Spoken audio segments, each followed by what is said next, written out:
नमस्कार मंडळी, कसे आहात तुम्ही सगळे। आजच्या नवीन व्हिडिओमध्ये तुमचं सर्वांचं मनापासून स्वागत आहे। तर आज मी बनवणार आहे खरवस आणि तोही चिका दूध असतं त्याच्यापासून नाही बनवणार आहे। तर नॉर्मली आपलं जे दूध असतं त्याच्यापासून बनवणार आहे आणि त्याच्यामध्ये घेणार आहे दही। तर दहीचं पूर्ण पाणी काढून घेणार आहे, म्हणजे त्याला चक्का दही असं बोललं जातं।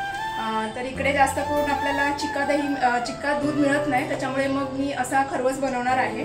कारण गावाला कसं गाई कधीतरी असं गाईने पिल्लू घातलं तर आपल्याला खरवस खाण्याचं सुख मिळतं। तर बघूया, तर तुम्हीही एकदा तरी ही रेसिपी ट्राय करा।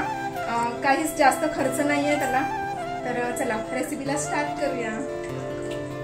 हे मी घरी बनवलेलं दही आहे आणि हे दही आंबट नाहीये जरा पण, कारण मी कालच बनवलं आहे आणि लगेचच फ्रीजमध्ये ठेवलं होतं, त्याच्यामुळे ते एकदम नॉर्मल आहे। तर ह्याच्यासाठी ना खरवससाठी आंबट दही नाही लागत, एकदम फ्रेश दही असतं तेच घ्यायचं आहे। आणि ह्याला मी आता थोडंसं कपड्यामध्ये बांधून ठेवणार आहे 1 तास। जर तुम्हाला टाईम मिळाला तर 2-3 तास त्याचं पाणी काढू शकता।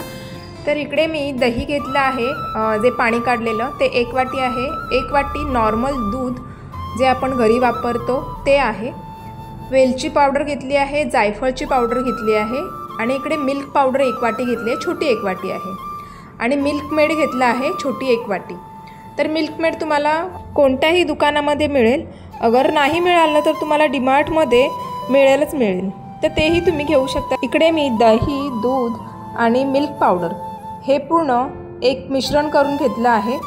आता त्याच्यामध्ये टाकत आहे मिल्क मेड।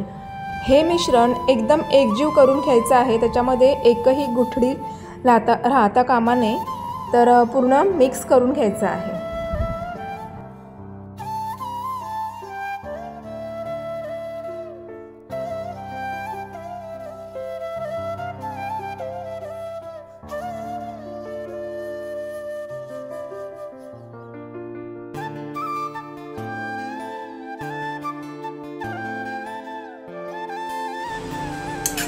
तर हे मिश्रण तुम्ही बघू शकता एकजीव झालेलं आहे।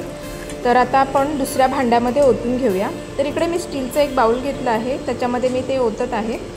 माझ्याकडे केकचं भांडं नाही आहे, जर तुमच्याकडे केकचं भांडं असेल त्याच्यामध्येही तुम्ही ओतू शकता।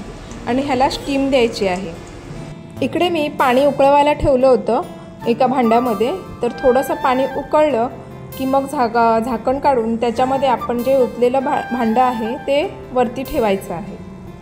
तर अशा प्रकारे ठेवू शकता। आणि त्याच्यावरती मी जायफळ पावडर आणि वेलची पावडर टाकलेली आहे। जर तुम्हाला आतमध्ये मिक्स करायचे असेल तर आतमध्येही टाकू शकता। आणि ह्याच्यावरती परत झाकण मारून 15 ते 20 मिनटं स्लो गॅसवरती ठेवायचं आहे। तर 15 मिनटं माझी झालेली आहेत आणि आपण चेक करून बघूया झालं आहे की नाही। तर मी ते टूथपिक घेतली आहे आणि ती आतमध्ये घालून बघितली आहे, तर चिटकत नाही आहे, म्हणजे आपलं खरवस आहे तो रेडी झालेला आहे। तर हे बघा, पूर्ण ह्याला काहीच लागत नाही आहे टूथपिकला। तर हा आपला रेडी झालेला आहे, म्हणजे 15 मिनटंच लागली रेडी होण्यासाठी। गॅस बंद करूया आणि 10 ते 15 मिनटं थोडंसं थंड होण्यासाठी आपण तिथे सोडून देऊया। तर खरवस आपला रेडी झालेला आहे, तर बघू शकता तुम्ही।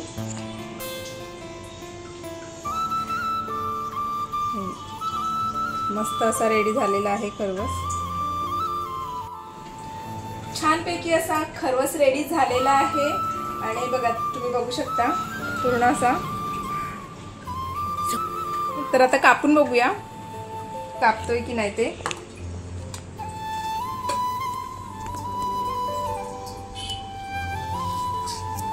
तर अशा वड्या पाडल्या आहेत मी।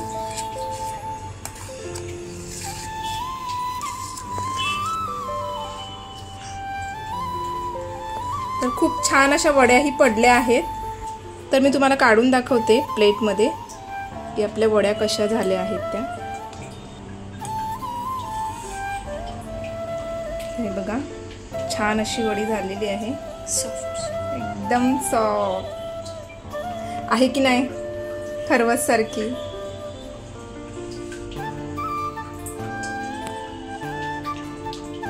थोडी गरम आहे, पण तुम्ही थोडं थंड करून काढलत ना तर अजून होईल। वाव, खूपच छान।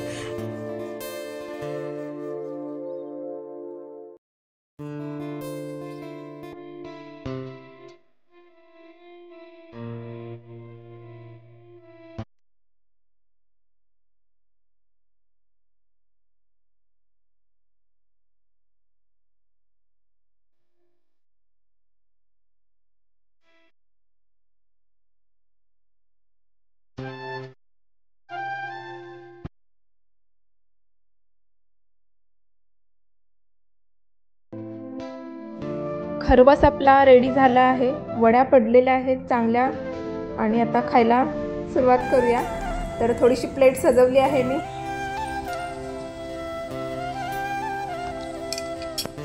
एकदम मस्त, एकदम मस्त. खरवस जसा असतो ना तसाच सेम झालेला आहे. तुम्ही पण एकदा नक्की ट्राय करा,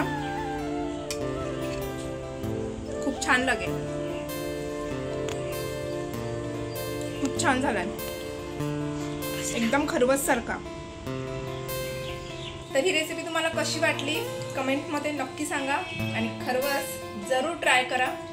बिना चिक्का दुधाशिवाय केलेला खरवस.